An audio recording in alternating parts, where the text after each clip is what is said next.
السلام عليكم ورحمة الله وبركاته.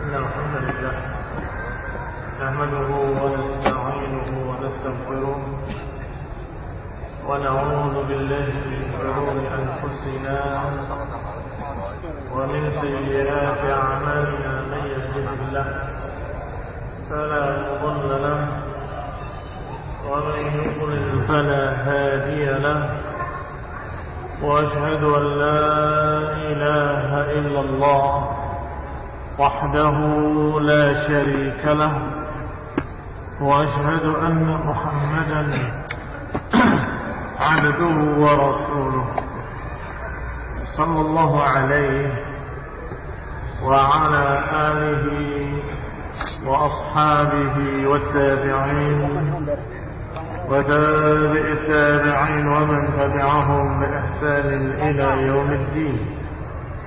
يا أيها الذين آمنوا اتقوا الله حق تقاته ولا تموتن إلا وأنتم مسلمون.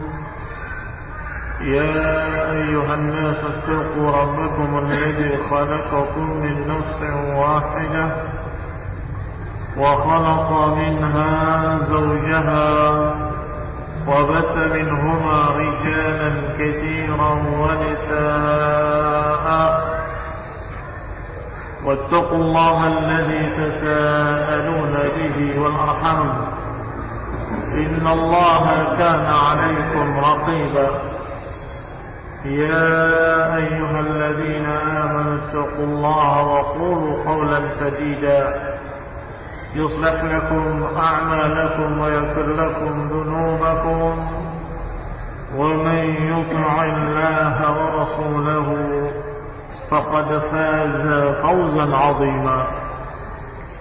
أما بعد، فإن خير الحديث كتاب الله، وخير الهدي هدي محمد صلى الله عليه وعلى آله وسلم، وشر الأمور محدثاتها، فإن كل محدثة بدعة وكل بدعة ضلالة وكل ضلالة في النار.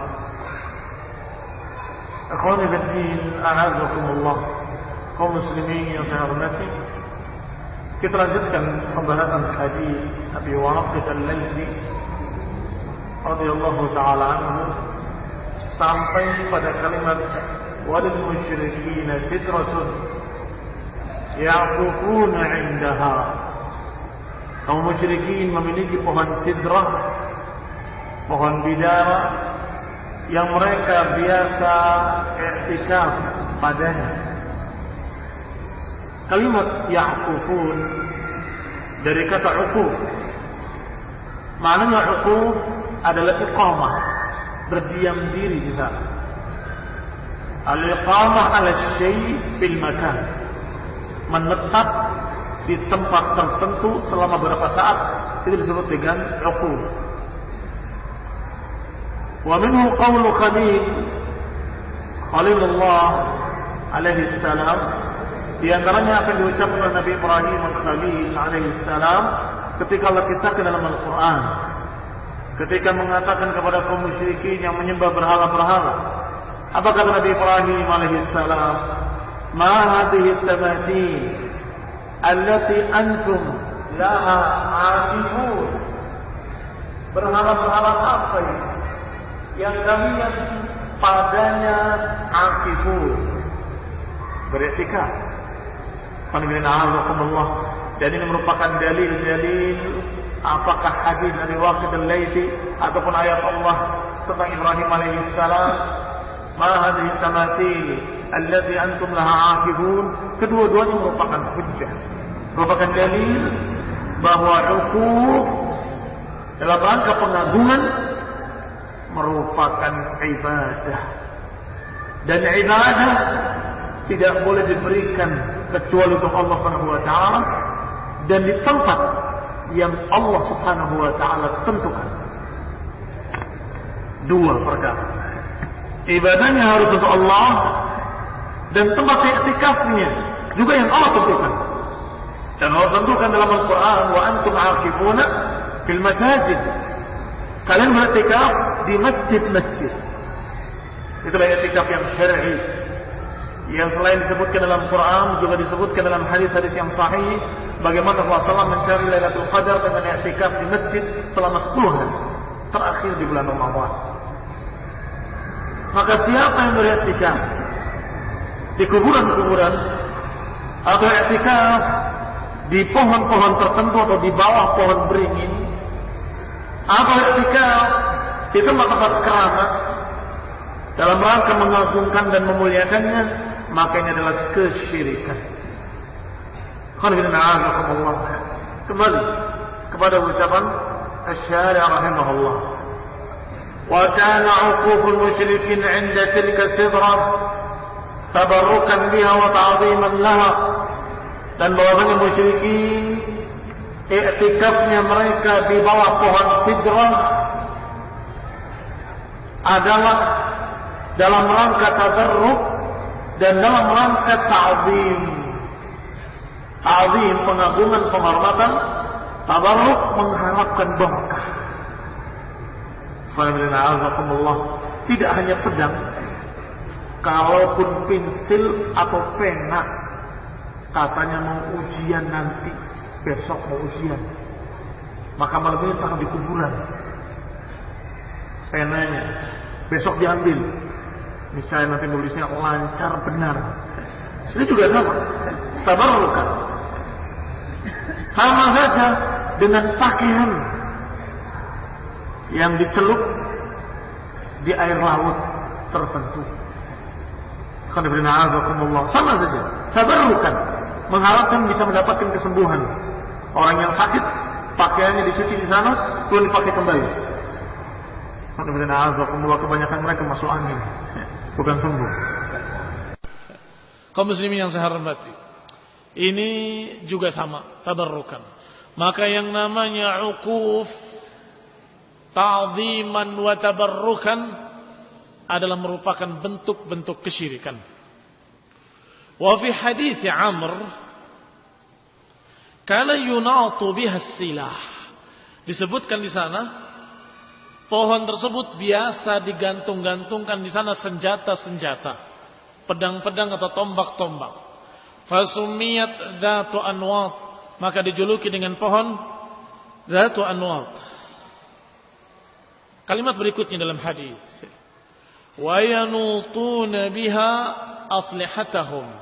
Mereka biasa menggantungkan senjata-senjata mereka. Makna yanutun ay yu'alliqunaha 'alaiha lil barakah. Menggantung-gantungkannya untuk mengharapkan berkah.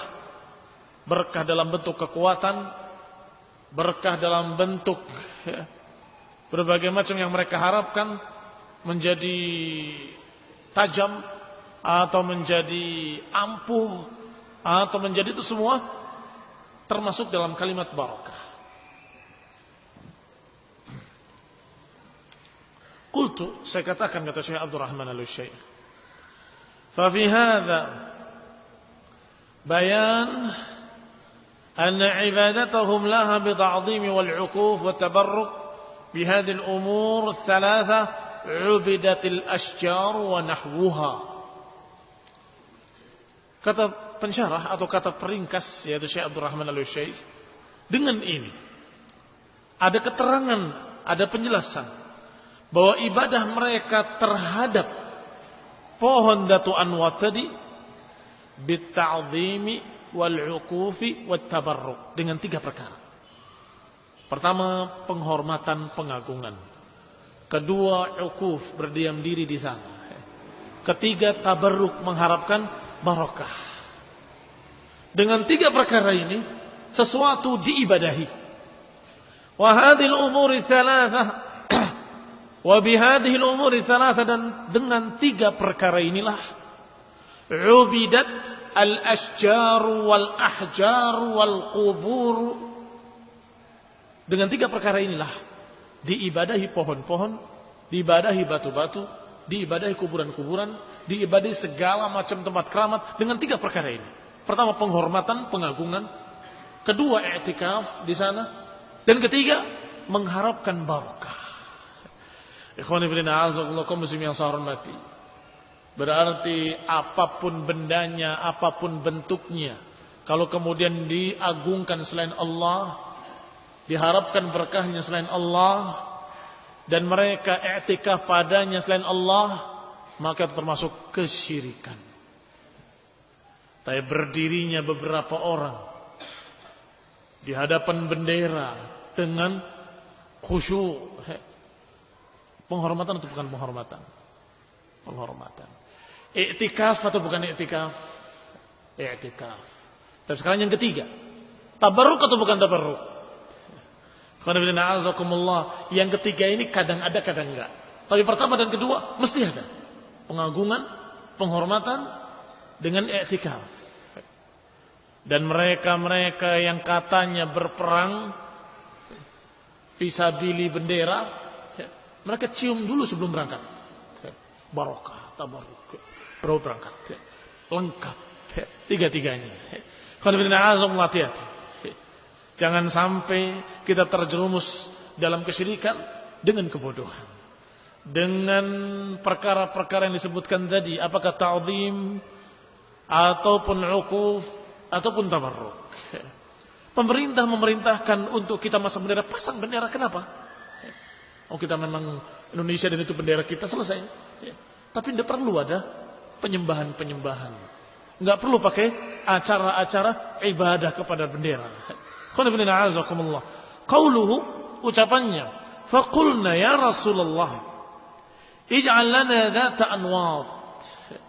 Maka ucapan para hudatsau ahdin bi kufrin menyatakan, ya Rasulullah, ij'al lana dhata anwar. Jadikanlah untuk kami dhatu anwar, tentukanlah untuk kami dhatu anwar, kama lahum dhatu anwar. Kata Abu Sa'adat Ibnu al-Athir rahimahullah, sa'aluhu an yaj'ala lahum mithlaha. Meminta kepada Nabi untuk memberikan kepada mereka sesuatu yang sama dengan musyrikin. Musyrikin punya itu, kita juga harus punya. Inilah yang dikatakan tadi, bahwa kadang-kadang kalau orang baru berpindah dari satu keadaan kepada keadaan lain, biasanya baqaya, sisa-sisa masih ada. Dan sisa-sisa tadi biasanya dalam bentuk latah. Dalam bentuk latah. Mereka punya pohon sidrah, kita juga harusnya punya pohon sidrah. Mereka punya berhala, harusnya kita ada juga berhala. Sebagaimana Bani Israel mengatakan pada Musa, ij'al lana ilahan kama lahum aliha. Tentukan untuk kami Tuhan sebagaimana punya Tuhan. Yang dimaksud berhala. Mereka punya berhala, masa kita enggak punya berhala? Dan mereka-mereka yang dimaklumi adalah yang baru masuk Islam, setelah itu dikasih tahu, selesai. Sami'na wa ata'na, dan mereka terima dan mereka yakin kesalahan mereka, mereka taubat dan mereka berpaling dari kesalahan mereka, meninggalkan kesalahan mereka. Walhamdulillahirabbil alamin. Yang tidak bisa dipahami, enggak bisa dimaklumi adalah yang sudah bertahun-tahun turun-temurun muslim. Abu an jadduh, dari bapaknya, dari kakeknya, dari nenek moyang muslimin semua. Tetapi latahnya masih ada. Latahnya masih ada. Mereka punya ini, Nasrani dan Yahudi, harusnya kita juga punya.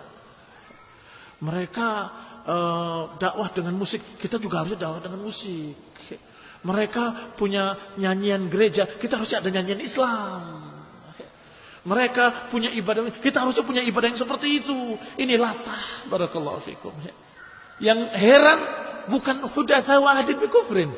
Bukan orang baru masuk Islam, bukan Nasrani masuk Islam kemarin kemudian berkata, kenapa ke dalam Islam kok enggak ada lagu-lagu religius? Misalnya, dimaklumi, kenapa baru masuk Islam? Ini sudah turun temurun an abuhum wa jadduhum. Dari bapak mereka, dari kakek mereka sudah muslimin. Tetapi jawabannya satu, tidak ngaji. Tidak mempelajari Islam itu apa. Kebetulan bapaknya muslim, maka dia muslim, selesai. Enggak belajar, enggak ngaji, enggak membaca Qur'annya, enggak baca hadisnya. Ikhwani fillah a'azakumullah, alhamdulillah Islam telah sempurna, ajarannya telah lengkap, tidak perlu usulan-usulan siapapun. Enggak perlu usulan-usulan tambahan, sudah lengkap sempurna. Kembali kepada kitab. Qala, dikatakan faqulna ya Rasulullah ij'alana dhatu anwat, dikatakan sa'aluhu an yaj'al lahum mithlaha. Fanahahum an dzalik, maka Nabi pun melarang dan menegurnya dengan keras dengan kalimat Allahu Akbar. Innaha sunan alladhi qultum walladhi nafsi biyadi. Ini adalah kebiasaan yang kalian ucapkan. Yang kalian ucapkan adalah kebiasaan orang-orang sebelum kalian dari Bani Israel. Adapun kalimat dhatu anwat sudah dibahas tadi. Anwat bentuk jamak dari naut. Wa huwa masdarun sumiya bihil manut. Dan itu masdar. Tetapi sumiya bihi al-manut. Dinamakan dengannya barang yang digantung. Harusnya kalau yanutuna aslihatahum, menggantungkan senjata-senjata mereka. Yanutun fi'ilnya, berarti yang digantung apa bahasa Arabnya? Maf'ulnya. Manut kan begitu. Maf'ul wazannya. Tetapi di sini disebutnya naut. Tidak ala wazin maf'ul. Karena itu masdar. Tetapi kita katakan memang masdar. Tapi summiya bihi al-manut. Yang manut yang digantungkan ini dinamakan dengan naut. Dengan masdarnya. Sehingga naut bermakna manut. Dhannu anna hadha mahbubun 'inda Allah. Mereka mengira dengan ketidaktahuan, mereka mengira bahwa perkara itu disukai oleh Allah Subhanahu wa taala. Wa qasadut taqarrub bihi, dan mereka meniatkan untuk taqarrub, mendekatkan diri pada Allah Subhanahu wa taala. Wa illa fahum ajallu qadran min an yaqsidu mukhalafatan Nabi sallallahu alaihi wa ala alihi wasallam. Tentunya mereka meniatkan taqarrub ilallah karena mereka menduga bahwa dengan menggantungkan pedang di pohon-pohon tadi itu satu ibadah yang disukai oleh Allah Subhanahu wa taala. Sebagaimana alasan musyrikin jahiliyah. Musyrikin menganggap peribadatan pada berhala Lat, Uzza dan Manat adalah taqarruban ilallah. Mendekatkan diri pada Allah taala. Dan menggantung-gantungkan pedang pada pohon tertentu juga taqarruban ilallah. Maka dikira oleh orang-orang baru masuk Islam tadi bahwasanya itu adalah perkara taqarruban ilallah. Lihat. Wa illa fahum ajallu qadran. Kalau bukan itu prasangka mereka, sungguh mereka terlalu tinggi, terlalu mulia kedudukannya untuk minta syirik. Nggak mungkin. Sahabat yang mulia, mereka ajallu qadran, sangat tinggi kedudukannya untuk meminta sesuatu yang menyelisihi Nabi. Tentunya tidak. Mereka mengira bahwa itu cocok dengan ajaran Nabi, mendekatkan diri pada Allah Taala. Paham ya? Kenapa mereka minta? Karena mereka mengira itu sesuai dengan ajaran Islam. Karena katanya konon musyrikin sudah bicara-bicara bahwa itu mendekatkan diri pada Allah, maka minta. Mereka punya ini, kenapa kita nggak punya itu? Kalau bukan itu alasannya, fahum ajallu qadran, mereka terlalu tinggi kedudukannya untuk meniatkan meminta sesuatu yang menyelisihi Nabi dengan sengaja. Tak mungkin. Tidak mungkin bagi mereka radhiyallahu taala anhum. Faqal, maka Nabi pun bersabda sallallahu alaihi wa ala alihi wasallam, Allahu akbar. Dan dalam riwayat lain Rasulullah SAW bertasbih subhanallah. Wal murad bi ta'zimillahi ta'ala. Dan tentunya yang dimaksudkan adalah ta'zimullah ta'ala. Wa tanzihuhu 'anil syirki bi ayyi naw'in kan. Maknanya Allahu akbar, maknanya subhanallah, ungkapan kalau beliau terkejut dengan kalimat itu. Kalimat yang sangat mengerikan. Dan dibalas oleh beliau dengan kalimat Allahu Akbar. Allah lebih besar. lebih besar dari pohon-pohon tadi, lebih besar dari semua yang kalian sembah selain Allah SWT, yang musyrikin sembah. Allahu Akbar. Atau yang kedua, subhanallah, maha suci Allah dari segala macam sekutu. Itu maknanya. Tanzihuhu an hadha syirki ba'i naw'in kan. Pensucian Allah dari segala macam kesyirikan dengan bentuk apapun. Mimma la yajuzu an yutlab wa yuqsad bihi ghairullah. Dari apa-apa yang sesungguhnya tidak boleh meminta atau menunjukkan ibadah kepada selain Allah Subhanahu wa taala. Wa kana an-nabiy sallallahu alaihi wasallam yastamil at-takbir wa at-tasbih fi hal at-ta'ajjub. Dan Rasulullah sallallahu biasa memakai dua kalimat tadi dalam keadaan terkejut, ta'ajjub, kagum, atau heran, atau takjub dengan sesuatu. Allahu Akbar. Atau subhanallah. Ta'ziman lillahi wa tanzihan. Dan ini merupakan pengagungan terhadap Allah dan pensucian terhadap Allah SWT. Idza sami'a min ahadin ma la yaliqu billah. Seperti ketika mendengar sesuatu yang tidak pantas bagi Allah Subhanahu wa taala. Subhanallah. Ngomong apa kamu? Ketika mendengar orang berbicara dengan kalimat-kalimat yang mengandung kesyirikan, yang tidak pantas bagi Allah SWT, Allahu Akbar, mengucapkan Allahu Akbar. Ini kalimat mengerikan, ini kalimat syirik dan seterusnya. Ini khairan azakumullah sunnah dari sunnah Rasulullah sallallahu alaihi wa ala alihi wasallam. Mimma fihi hadmun lirrububiyyah wal ilahiyyah. Yaitu ketika mendengarkan kalimat-kalimat yang tidak pantas bagi Allah, yang padanya ada sesuatu yang mengurangi rububiyah Allah atau bertentangan dengan uluhiyah Allah, maka dikatakan dengan kalimat Allahu Akbar atau Subhanallah. Innahas sunan, kadang dibaca dengan dhammah. Innahas sunan bidhammis sin, ay at-turuq, yakni jalan-jalan, kebiasaan. Qauluhu qultum walladhi nafsi biyadihi.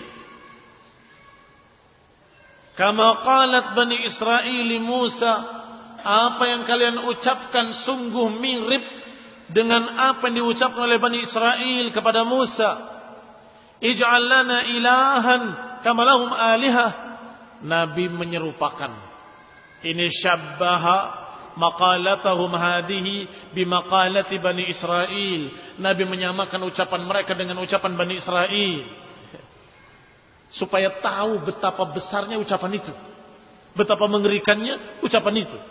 Kalau seorang mengatakan, jadikan untukku atau tentukan untukku pohon untuk kami menggantung-gantungkan pedang, tidak mengandung makna yang langsung apakah itu syirik atau bukan.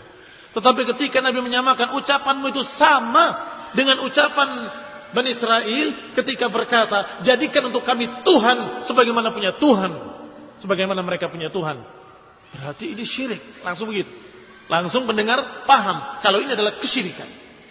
Di mana wajhus syabah? Di mana titik persamaannya? Titik persamaannya ini meminta selain Allah, Tuhan selain Allah, berarti syirik sudah jelas. Sedangkan yang tadi sama, meminta sesuatu yang dia bisa berdoa kepadanya, mengharapkan berkah daripadanya. Itu juga Tuhan. Sama saja. Kalau engkau meminta pada sesuatu, minta barakah, meminta keselamatan, meminta kekuatan, meminta, berarti kamu berdoa. Kalau kamu berdoa kepadanya, berarti kamu menuhankannya. Di sini wajhus syabah. Ini titik persamaannya antara ucapan mereka dengan ucapan Bani Israil kepada Musa. Qala, dikatakan selanjutnya, bijami' dengan sisi persamaan, anna kullan talaba an yuj'al lahu ma ya'lahuhu wa ya'buduhu min dunillah. Persamaannya, kedua-duanya, masing-masingnya meminta untuk dijadikan sesuatu yang dia jadikan sebagai Tuhan. Meminta berhala, sama. Meminta sesuatu yang dijadikan sebagai Tuhan. Meminta pohon jatuh anwar, sama. Meminta sesuatu yang dijadikan sebagai Tuhan selain Allah Subhanahu wa taala. Wa in ikhtalafa al-lafdhan, walaupun dua lafaz tadi berbeda, tetapi al-ma'na wahid, fal ma'na wahid, tapi maknanya sama. Fataghyirul ism la yughayyir al-haqiqah, maka merubah nama tidak merubah hakikat. Merubah nama tidak merubah hakikat. Wal hukum ala haqiqatihi. Wal hukum tergantung hakikatnya. Kalau hakikatnya syirik, tetap syirik. Mau dikasih nama apapun tetap syirik. Kalau dukun, tetap dukun. Mau dikasih apa namanya terserah, tetap dukun. Kalau hakikatnya dukun. Oh kalau ini orang pinter, ya dukun. Oh ini juru ramal. Oh bukan, kalau ini adalah orang yang orang suci yang begini yang begini. Silahkan sami wala haraj, namakan semaumu. Kalau hakikatnya dia adalah kahin, hukumnya hukum kahin. Jangan kalian tertipu dengan penamaan-penamaan baru. Sebab al-hukum alal haqiqah. Hukum itu tergantung hakikatnya, tidak namanya. Riba haram. Bagaimana kalau bunga? Ini loh bunga. Bunga loh. Haram apa enggak haram? Ya haram. Karena itu intinya riba. Kalau profit, keuntungan. Gimana? Keuntungannya apa? Terangkan hakikatnya. Ya saya simpan uang terus saya dapat keuntungan tiap bulan sekian. Ya sama. Riba haram. Loh tapi ini bukan riba. Namanya bukan riba. Namanya bukan bunga. Namanya keuntungan. Bagaimana kalau namanya syirkah? Bagaimana kalau namanya syirkah? Udah mulai menipu sekarang. Syirkah itu halal dalam Quran. Tetapi riba dikasih nama syirkah. Saya punya syirkah. Siapa yang mau ikut? Mau ikut 10 juta. Keuntungannya tiap bulan 100 ribu. Yang 2 juta, yang 20 juta. Keuntungannya tiap bulan sekian ratus ribu. Siapa mau ikut syirkah bersama saya? Dagangnya apa? Embo beli urut. Tidak tahu dagangnya apa. Pokoknya simpen 10 ribu dapat keuntungan. Namanya syirkah itu enggak terus tiap bulan dapat keuntungan yang sama. Tergantung hasilnya. Untung bagi untung, rugi bagi rugi. Itu baru syirkah. Berarti ini riba dibungkus dengan nama lain. Yusammunaha bighairi ismiha. Menamakannya dengan nama lain. Sama seperti khamr yang dikhabarkan oleh Nabi sallallahu alaihi wasallam nanti di akhir zaman, mereka yastahillunal khamr, mereka menghalalkan khamr, yusammunahu bighairi ismih, menamakannya dengan nama lain. Ini anggur beranak, obat supaya cepat lahir, disuruh mabok ibunya. Yang satu lagi ini jamu penghangat badan. Jamu herbal. Silahkan sami wala haraj, kalau intinya memabukkan haram hukumnya. Kalian namakan apapun kalau hakikatnya adalah khamr, kullu muskirin khamr. Kaum muslimin yang saya hormati, kembali kepada kitab. Maka di sini kesyirikan juga sama. Walaupun namanya diganti-ganti, oh ini bukan kesyirikan, ini cuma ngalap berkah. Podo sama. Apa bedanya? Oh ini bukan kesyirikan, ini cuma minta syafaat. Kepada siapa? Minta syafaatnya kepada Allah. Ya bukan kepada wali fulan. Ya syirik sama saja. Mau minta kacang goreng ataupun minta syafaat sama. Loh, masa minta kacang goreng syirik? Kalau kepada orang mati, wahai orang mati, wahai wali fulan, berikan kami kacang goreng. Sama. Minta kelulusan, minta keselamatan, minta kekuatan, ataupun minta syafaat, sami mawon bahwa itu adalah syirik. Karena dia tidak sami'un alim, dia sudah mati, inqata'a amaluhu, enggak ada kaitannya dengan orang hidup, dia di alam lain, bukan di alam kita. Wa bainana wa bainahum barzakhun. Antara kita dengan mereka ada barzakh, maka yang dikatakan alamnya alam barzakh. Barzakh itu artinya tabir yang enggak akan bisa berhubungan antara kalian dengan mereka, mereka dengan kalian, enggak ada. Dusta berita-berita yang mereka mendengar suara, dusta yang katanya mereka gentayangan ruhnya datang ke rumah kamu, dusta mereka membuat sekian takhayyulat, khayal. Yang kalaupun katanya benar, itu jin, bukan orang mati. Ngaku saya ibumu, suaranya persis kayak ibunya. Kemudian kamu meratap, ibu. Hati-hati. Sudah dijelaskan dalam Quran dan Sunnah bahwa antara kita dengan mereka ada barzakh. Mereka hendaklah didoakan, maka kita khitabnya kepada Allah. Kita mengajak bicara siapa? Allah. Ya Allah, berilah rahmat pada mereka. Berilah rahmat pada mereka, ampunan pada mereka. Allahumma ighfir lahum warhamhum wa'afihim wa'fu anhum. Doakan mereka. Kalaupun mengharapkan syafaat mereka karena mereka orang yang soleh atau nabi misalnya, Nabi Allah, maka kita minta pada Allah, ya Allah, aku meminta syafaat nabimu. Karena yang masih sami'un alim dan terus dalam keadaan sami'un alim adalah Allah Subhanahu wa taala. Kalau manusia mati, idqata amaluhu, terputus amalan-amalannya. Ikhwan fillah a'azakumullah muslimin yang saya hormati.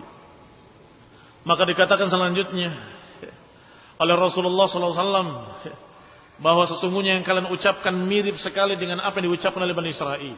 Sama, walaupun kata-katanya berbeda, intinya sama, meminta Tuhan. Fafihi al-khawfu minasy-syirk. Maka di sana ada faedah penting, yaitu kekhawatiran terhadap kesyirikan. Wa annal insana qad yastahsin syai'an yadunnuhu biqurbihi ila Allah. Dan bahwasanya manusia kadang menganggap baik sesuatu yang dikira bahwa itu mendekatkan diri pada Allah. Wa huwa ab'adu ma yub'iduhu min rahmatih. Padahal itu sungguh suatu yang sangat jauh, bahkan menjauhkan dia dari rahmat Allah Subhanahu wa taala, wa yuqarribuhu ila syakhatih, dan mendekatkan diri min sukhtihi, mendekatkan diri pada kemurkaan Allah Subhanahu wa taala. Menjauhkan dari rahmat, mendekatkan pada kemurkaan. Berarti bisa jadi manusia mengira bahwa ini baik, ternyata jelek. Bisa jadi manusia menduga bahwa ini diridhoi oleh Allah Subhanahu wa taala, ternyata itu justru dibenci oleh Allah. Dikira ini mendekatkan diri pada Allah, ternyata justru menjauhkan dia dari rahmat Allah Subhanahu wa taala. Kalau tidak didasari ilmu, kalau hanya didasari praduga. Praduga itu bahasa Arabnya dhann, wa inna dhanna la yughni minal haqqi syai'a.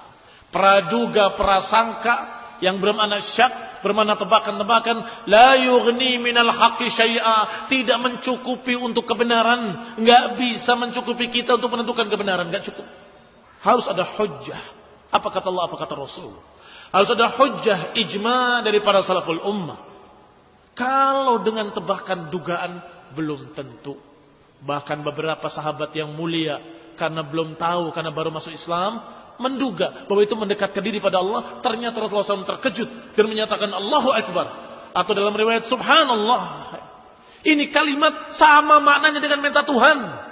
Kalimat itu sama maknanya dengan meminta Tuhan seperti Bani Israel kepada Musa. Ij'al lana ilahan kama lahum alihah. Innakum qaumun tajhalun. Kata Musa kepada mereka Bani Israel, innakum qaumun tajhalun. Kalian memang kaum yang bodoh. Ikhwani fiddin, a'azakumullah kaum muslimin yang saya hormati. Maka hati-hati. Sekarang dengan masa-masa semakin banyak kemajuan, kemodernan dalam masalah-masalah teknologi, akhirnya banyak tercuri gambar-gambar para ulama. Jangan sampai ketika kita membuka internet melihat sosok Syekh Al-Allamah Fulan, Syekh Al-Allamah Fulan, Syekh Imam Ahlus Sunnah, kemudian kamu langsung otomatis mengagungkannya dengan kalimat ya Syekh. Hati-hati. Langsung ngajak bicara. Ya Syekh, Bo'yau, tuntun saya. Ya, sama kamu dengan mereka. Bimbing kami. Beliau sudah meninggal rahimahullah. Beliau sudah wafat rahimahullah. Maka imma kamu tidak lihat atau kamu tidak ambil. Kalau ada gambar itu di kertas kamu robek, kasihan. Dan sungguh saya pernah melihat di koran pakar pemuka hadis katanya. Fotonya terpampang jelas. Sedih saya. Di mana? Di koran. Dan saya dapat korannya dari mana? Dari bungkus nasi lengko. Syekh Al-Imam. Kurang ajar. Wallah. Bertanggung jawab itu orang yang bikinnya di hadapan Allah Ta'ala. Katanya pengen ngangkat, tetapi menghinakannya dengan gambarnya dimuat di mana-mana. Hati-hati. Jangan kalian bikin jalan-jalannya. Nanti kita nggak akan sanggup untuk menahan dari kesyirikan. Apa jalan-jalannya? Di gambar-gambar tadi. Itu jalan-jalannya. Ketika kita merasa ingin kenang-kenangan, waduh, saya rasanya gimana kalau melihat wajah Syekh ini. Betul-betul saya kagum, terharu. Dan merasa iman saya naik kalau lihat gambarnya. Mulai. Sampai berpikir, kalau salat sambil lihat gambarnya mungkin saya lebih khusyuk. Mulai. Terjadi.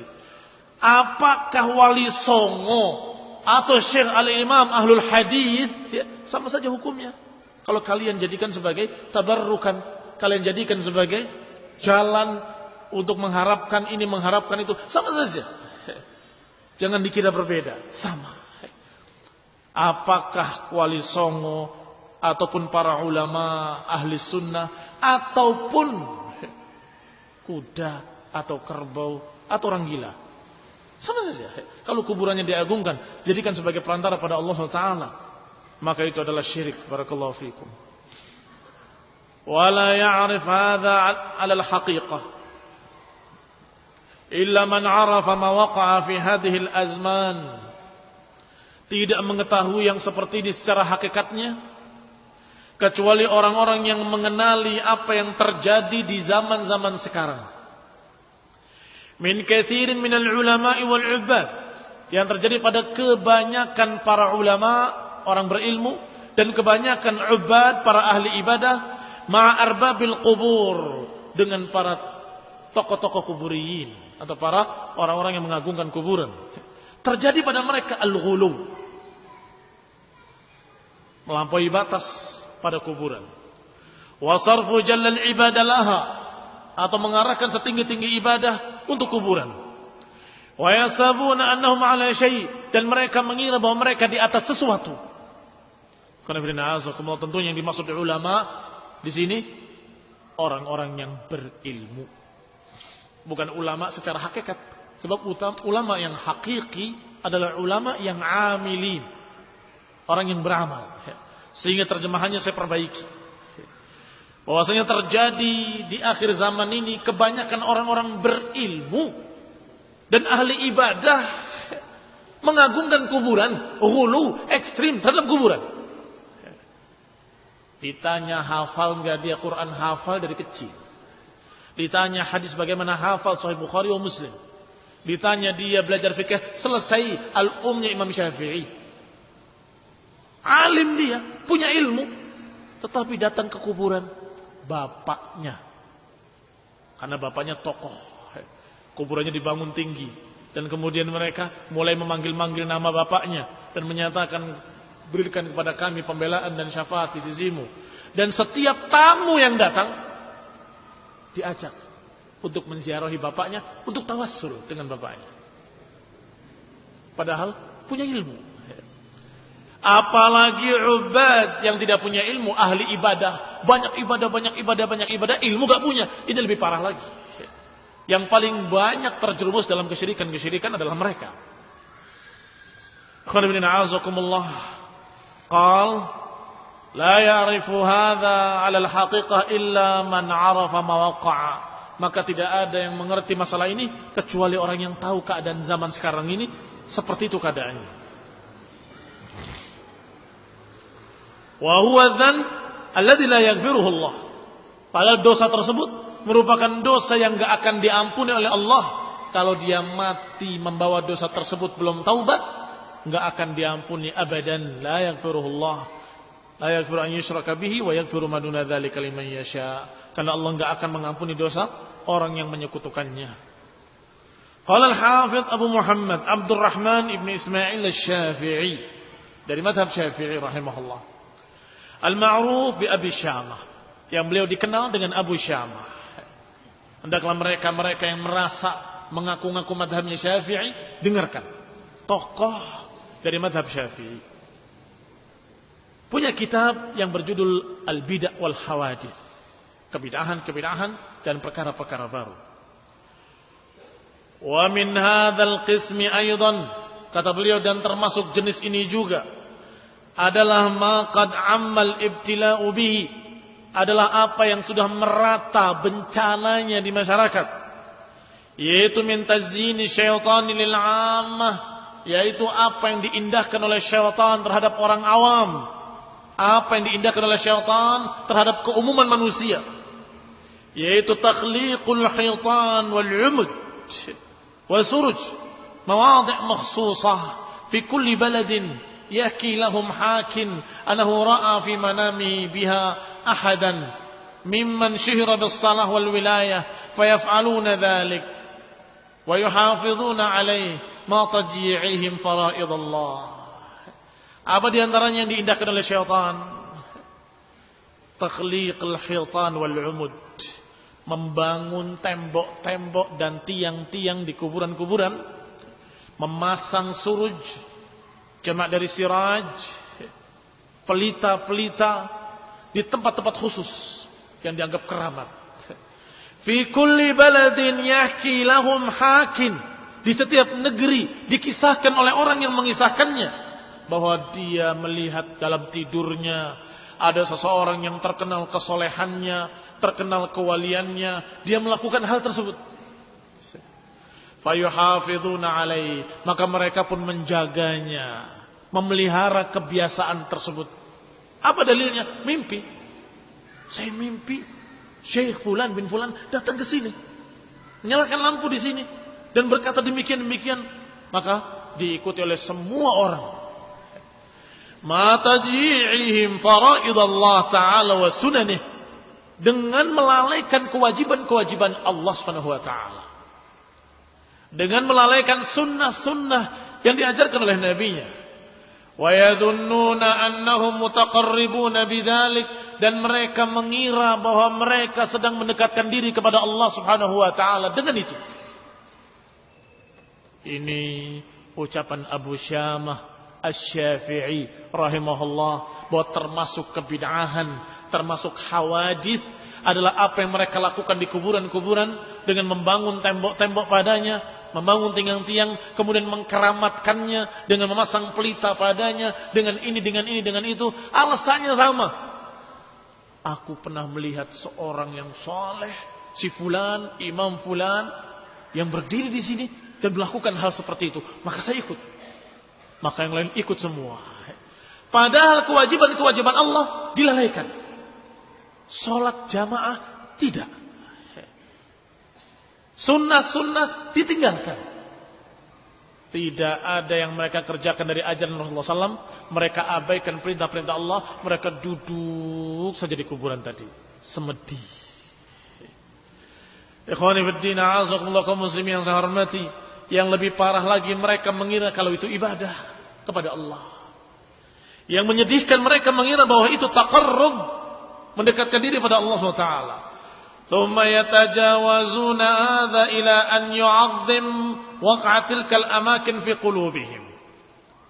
Kemudian lebih-lebih lagi, yujawizuna hadha, yang lebih dari itu adalah mereka mengagungkan tempat-tempat tersebut di hati mereka.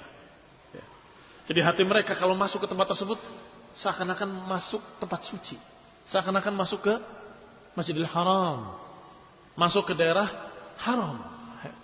Bahkan bisa jadi ke daerah haram aja dia nggak begitu perasaannya, tapi ke tempat-tempat tadi terasa dalamnya karena hatinya sudah mengagungkan. Fayu'azzimunaha wa yarjuna syifa, maka mereka mengagungkannya dengan berbagai macam bentuk. Melepas sendalnya di tempat tersebut, di kuburan lain dah. Kalau mau melepas sendal kena sunnah, lepaskan semuanya. Iya kan? Ketika masuk perkuburan, tapi enggak. Di kuburan lain enggak pernah melepas sendal, tapi di situ dilepas. Keluarnya dari bangunan kuburan itu mundur. Keluar dari Ka'bah aja enggak mundur dia.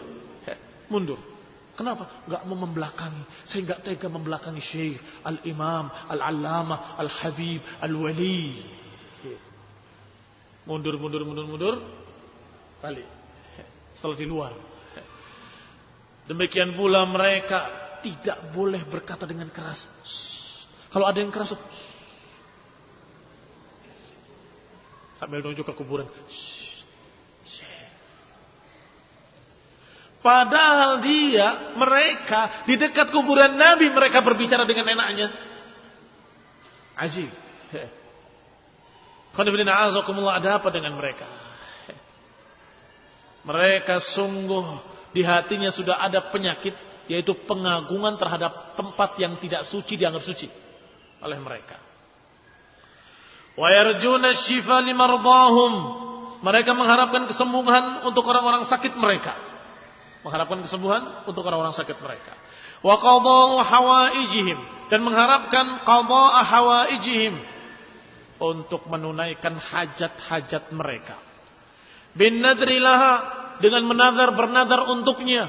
Kalau aku berhasil, aku akan berikan kepadamu, kepada kuburan, ini dan itu.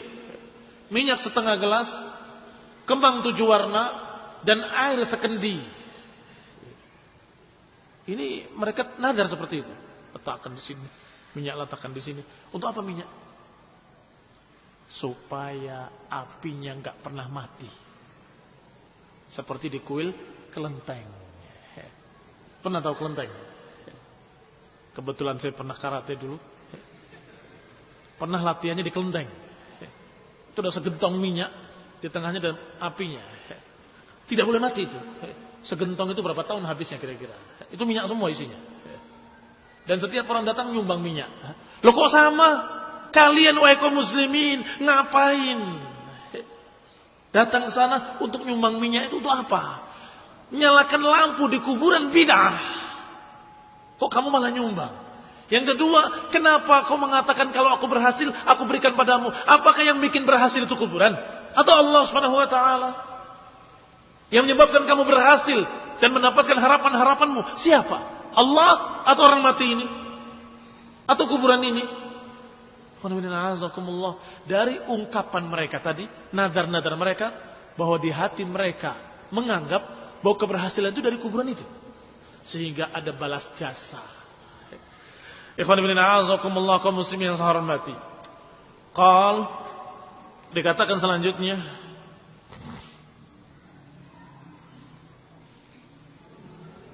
wahiyya min uyun wa syajar wa ha'id wa hajar. Bentuknya tidak hanya kuburan yang dibesarkan, dikeramatkan, yang diagungkan. Bisa uyun, mata air. Mereka lempar duit, tabarrukan. Wa syajar, bisa pohon-pohon. Wa ha'id, bisa dinding-dinding peninggalan-peninggalan para wali atau peninggalan orang soleh katanya. Wa hajar, bisa batu-batu, bisa kayu, bisa apa saja. Mereka perlakukan dengan sama. Ini masih ucapan Abu Syamah Asy-Syafi'i. Wa fi madinati Dimashq, dan di negeri Damaskus,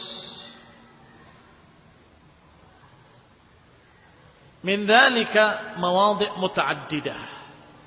Di negeri Damaskus ada tempat-tempat seperti itu bermacam-macam. Muta'addidah, berbilang jumlahnya. Kawainatul humma, di luar pintu Tuma. Wal umudul mukhallaq dakhil bab as-saghir, Damaskus. Di dalam pintu bab yang dijuluki dengan as-saghir itu ada tiang al-mukhallaq, dijulukinya umudul mukhallaq, yang mereka agungkan, mereka besarkan, mereka sucikan. Wa syajaratul mal'unah, ada syajarah al-mal'unah, pohon terlaknat. Kharij bab an-Nasr, di luar pintu Nasr, pintu Damaskus. Fi nafsi qari'atut tariq, di tengah-tengah jalan. Enggak ditebang, padahal ganggu jalan. Sahhalallahu qat'aha, semoga Allah mempermudah untuk ditebang. Wajtithathaha min asliha, semoga Allah mempermudah untuk dicabutnya dari akar-akarnya. Fama ashbaha bidzati anwat, betapa miripnya tempat-tempat tersebut dengan pohon dzatu anwat. Al-waridah fi hadzal hadis, yang tersebut dalam hadis ini. itu baru di Damaskus. Di Mesir ada katanya kuburan Husain. Kuburan Husain di Iran ada, di Mesir ada, di Irak ada. Husainnya satu, alaihissalam. Tapi kuburannya banyak. Akhirnya mereka membuat cerita-cerita. Oh, itu kepalanya di sana, badannya di sini. Yang satunya apa? Atau dipotong-potong. Semuanya dikeramatkan. Di Mesir ada kuburan Badawi yang juga dikeramatkan. Tapi yang terbanyak di Indonesia, kuburan walinya aja 9 yang dikeramatkan. Itu kuburan wali. Sekarang kuburan yang bukan wali, yang bukan wali songo, ada nggak dikeramatkan? Banyak. Berapa jumlahnya? Itu baru kuburan. Sekarang tempat yang dikeramatkan, yang bukan kuburan. Ada sumur 7. Ada pohon beringin dikeramatkan. Ada batu apa? Batu babi. Bentuknya kayak babi. Ada kayu. Entah kenapa bentuknya kayak manusia. Dan mereka mengatakan ini kutukan dari fulan, mau fulan, kemudian bikin cerita, dikeramatkan juga. Inna lillahi wa inna ilaihi raji'un. Padahal mayoritas penduduk Indonesia adalah muslimin, tapi justru kesyirikannya terbanyak. Assalamualaikum. Sahalallah. Semoga Allah mudahkan untuk memberantasnya. Semoga Allah berhidayah kaum muslimin seluruhnya ila tauhid was sunnah.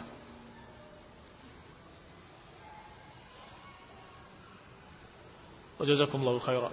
Subhanaka wa bihamdika, la ilaha illa anta, astaghfiruka wa atubu ilaik. Wassalamu alaikum warahmatullahi wabarakatuh.